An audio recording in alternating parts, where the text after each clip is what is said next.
Doctor ऊर्जा सचदेवा जी, हरिद्वार से। जी। महाराज जी, श्री हरिवंश। महाराज जी, हम सबका जन्म हरि नाम जपने के लिए हुआ है, परंतु हमें अक्सर ऐसा महसूस होता है कि कुछ और भी कारण अवश्य होगा। उस कारण को कैसे ढूंढें? मेरी जिंदगी का पर्पस क्या है? केवल जगना है बस। स्वप्न का जो दुख सुख है वो केवल जगने से जाएगा।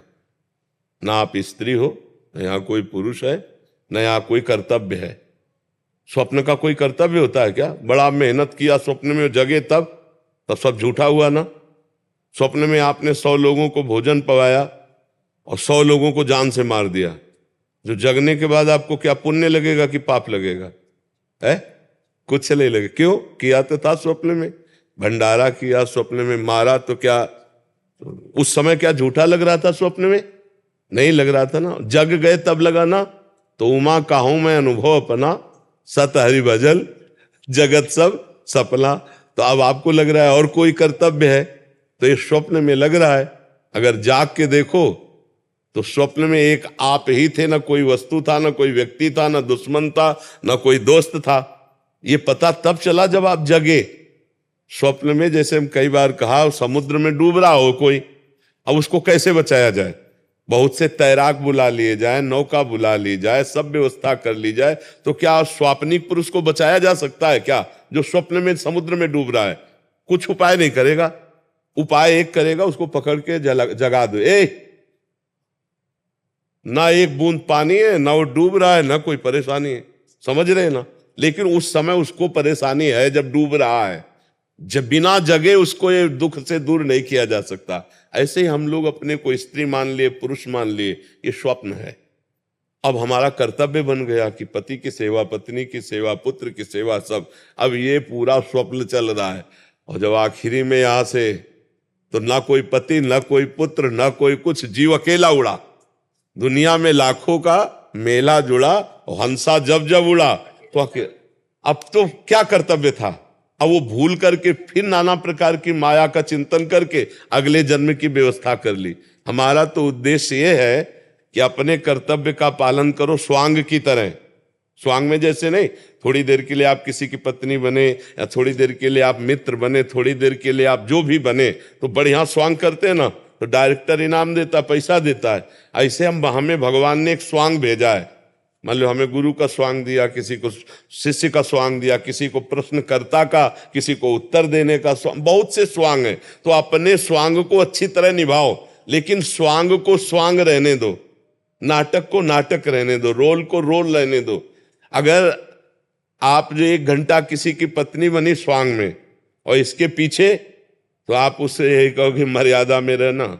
ऐसे ही ये 60-70 वर्ष 50 वर्ष का स्वांग मिला है, पिता का, पुत्र का, पत्नी का, माता का, अलग अलग। हमको इस स्वांग में कमी नहीं रहने देना।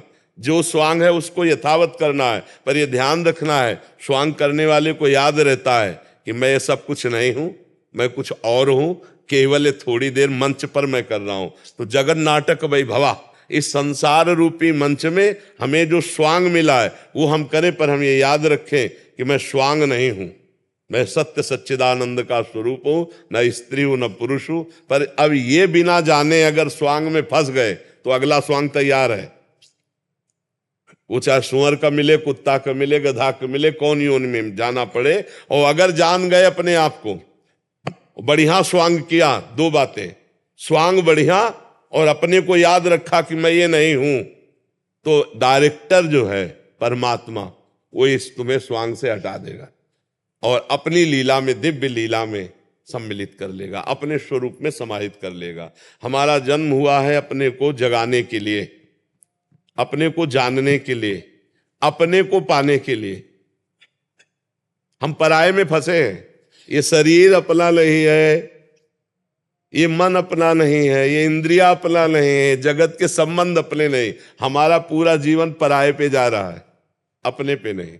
हम अपने को पाने के लिए, अपने को जानने के लिए, अपने आनंद के लिए हमारा जन्म हुआ है। अब हम शरीर आनंद को अपना मान रहे हैं, रुपए के आनंद को अपना मान रहे हैं, नाना प्रकार के रिश्ते भोगों के, तो पर में फंस गए ना, प्रकृति में फंस गए ना। मना कष्टान इंद्रियाणी प्रकृति स्थान कर। अब इसी से जीतना है।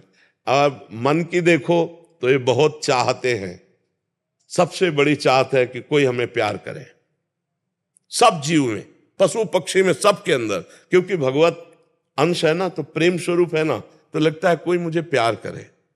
और वो मुझे जो लगता है वो शरीर को लेके है, देखना, शरीर को लेकर है। कोई मेरा ऐसा साथी हो जो आजीवन केवल मुझे प्यार करे और मैं कभी मरूं ना। देखो हमारी जो चाहते हैं, मेरे को कोई प्यार करे, मेरा साथी ऐसा हो जो कभी बिछुड़े ना और मैं कभी मरूं ना। 3 बातों पर ध्यान देना। जो जिस डिपार्टमेंट में जहां है वो सबसे बड़ा बनना चाहता है, यही भगवान का स्वरूप है, क्योंकि सबसे बड़े भगवान है। मरुना अविनाशी भगवान है।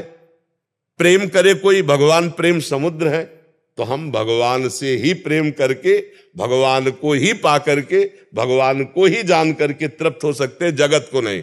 जगत में यहां अपने को जो लगता है कि सामने वाला प्रेम करता है तो उसके लायक कुछ है, इसलिए प्रेम करता है। और जिस दिन आपसे बढ़कर कोई मिल जाएगा, आपकी तरफ देखेगा नहीं। जिस दिन आपके पास जो देख रहा है वो नहीं होगा, तो उस दिन वो आपसे प्रेम नहीं करेगा। लेकिन सब त्याग दे तो भी भगवान कभी अपने जन का त्याग नहीं करते। प्रेम का निर्वाह तो सिर्फ भगवान करते हैं। जगत में तो रोना पड़ेगा और ठोकरें लगेंगी, यहां कोई किसी को प्यार नहीं करता। जब तक स्वार्थ की पूर्ति तब तक प्यार नहीं त्याग। क्यों ऐसा लगता है कि हम बाबा जी हैं, हम ही को लगता है? आप सही बताओ, संसार में सबको एक प्रेम की भूख है, वो किससे पूर्ण हो रही है? आप देखो बोला कहीं प्रेम की पूर्ति हो पा रही क्या?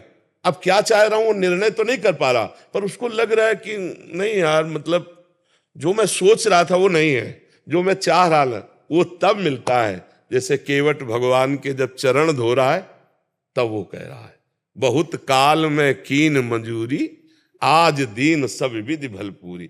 अब कछु नाथ न चाही मोरे, नाथ अब मुझे नहीं चाहिए। जिसके लिए मैं तड़प रहा था वो मिल गया।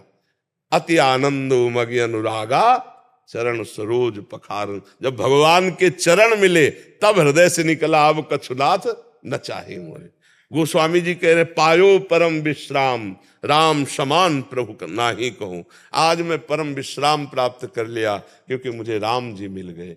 तो मुझे लगता है कि हमारे अंदर जो ये रहता है कि कुछ प्राप्त करे, वो लौकिक नहीं होना चाहिए, वो श्री भगवान होने चाहिए। नहीं तो आज शरीर स्वस्थ है, कल हो सकता है भयानक कष्ट से पीड़ित हो जाए। तो यावत स्वस्थ मिदम कलेवरम यावच्च दूरे जरा। जब तक तुम्हारा शरीर स्वस्थ है तुम भजन कर लो, नहीं अस्वस्थ होने पर भजन नहीं होता। फिर तो चिंतन उन्हीं का कष्ट ही को होता रहता है, यहाँ दर्द, यहाँ परेशानी, यहाँ। अब अपने लोगों क्या है, बचपन से भगवान की कृपा से लगे रहे तो सारी बातें समझ में आ गई। तो अब ये थोड़ी कि कष्ट है तो चित्त खींच लेगा। जैसे तुम्हारे शरीर में कष्ट हो और मुझे पता हो, ऐसे मेरे शरीर के कष्ट का उतना ही है जितना तुम्हारे शरीर के कष्ट का पता हो, तो लगेगा नहीं बड़ा कष्ट है, बस ऐसे ही लगता है। और हर समय आनंद रहता है। अगर भगवान से न जुड़े होते तो दुर्गति हो जाती। इसलिए हम सबसे प्रार्थना करते हैं, अभी शरीर स्वस्थ है, जितना बने उतना नाम जप कर लो और इतना तो ज्ञान प्राप्त ही कर लो कि ये शरीर टिकेगा नहीं। बाल्यावस्था नहीं टिकी तो यौवन अवस्था कैसे टिक जाएगी? यौवन अवस्था जो गई तो बुढ़ापा आ गया, भारी दुख वाला, फिर मृत्यु आ गया। इसलिए भजन करके पहले शरीर राग का त्याग कर दो, जीते जी जीवन मुक्त हो जाओ।